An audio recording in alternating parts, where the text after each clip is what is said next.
The game finally begins to crack people openly.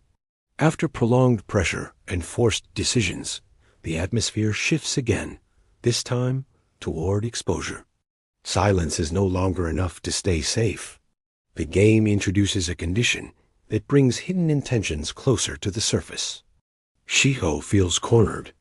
The choices in front of her threaten to expose her inner conflict. Staying morally upright now risks becoming a liability to the group. Shibe's fear turns into desperation. For the first time, he acts without thinking, and that single action draws dangerous attention toward him. Tenji realizes the shift immediately. The game isn't suffocating anymore. It's provoking. It wants reactions. It wants mistakes. It wants someone to reveal too much. Yutori moves carefully. She allows others to speak, to act, to fail. She watches reactions instead of outcomes, measuring emotional stability like a weapon. And Yuichi? Yuichi understands the real threat. When a game starts forcing exposure, the most dangerous move is honesty. So instead of revealing truth, Yuichi reveals control. He speaks just enough to redirect attention. He acts just enough to stabilize panic. He exposes nothing that can be used against him. In doing so, he forces the game to hesitate. The organizers don't intervene. They observe. The chapter ends with a chilling realization.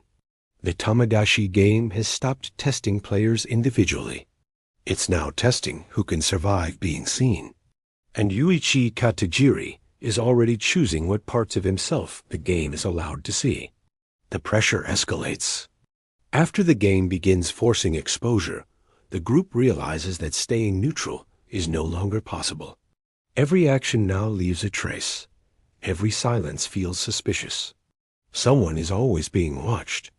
Shiho feels the weight of attention closing in.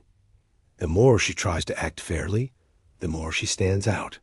In this stage of the game, sincerity feels like a weakness waiting to be exploited. Shibe's desperation deepens. His earlier mistake has made him visible, and visibility has consequences. He starts reacting emotionally, which only makes things worse. Tenji understands the danger clearly. Once the game starts tracking reactions, fear becomes evidence. Yutori subtly adjusts her strategy. She allows small inconsistencies in her behavior, intentional imperfections meant to appear human. It's a mask designed to avoid suspicion. And Yuichi? Yuichi notices everything. He realizes the game is no longer about winning rounds. It's about managing how much of yourself the game can read. So Yuichi creates noise. He introduces controlled unpredictability, small actions that look impulsive but are carefully calculated. This confuses observation patterns and disrupts expectations. The group reacts. Attention scatters. Suspicion spreads sideways. Pressure diffuses. The organizers watch silently. The chapter ends with a chilling truth. When a game begins to read minds, the smartest move is not hiding your thoughts. It's giving it the wrong ones. And Yuichi Katagiri has just done exactly that. The game reaches a breaking point. After forcing exposure and reaction, the Tomodachi game introduces a condition that ties visibility directly to consequence. Being noticed now comes with an immediate cost. The group feels it instantly. Every movement slows. Every word feels dangerous. Shiho realizes that the game is punishing sincerity more than deception. The more genuine someone appears, the easier they are to target. Shibe is barely holding together. Fear now dictates his behavior completely, and the system responds mercilessly. Tenji understands the structure. This stage isn't about intelligence or control. It's about who can exist under pressure without cracking. Yutori remains composed, but even she feels the strain. For the first time, her calm requires effort. The game is tightening faster than expected. And Yuichi? Yuichi reaches a crucial insight. When attention equals punishment, the safest position is not invisibility, it's unimportance.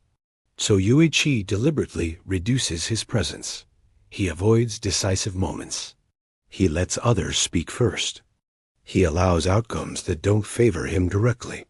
It looks like retreat, but it's survival.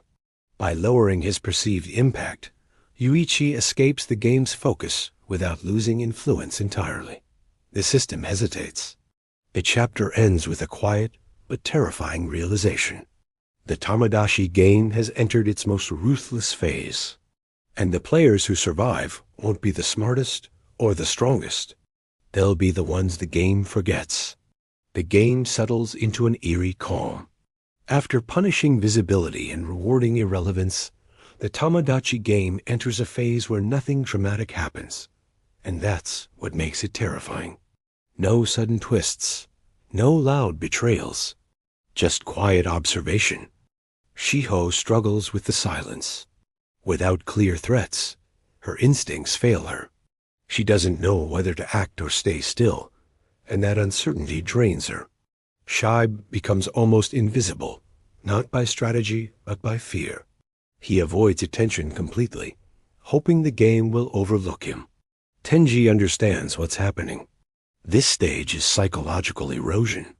When nothing happens, people start creating mistakes themselves. Yutori adapts carefully. She stays present but unremarkable, maintaining balance without attracting focus. It's controlled restraint. And Yuichi? Yuichi remains perfectly neutral. He neither leads nor follows. He neither helps nor harms openly. He positions himself where every outcome is acceptable. By doing so, he denies the game what it wants most: reaction. The organizers wait.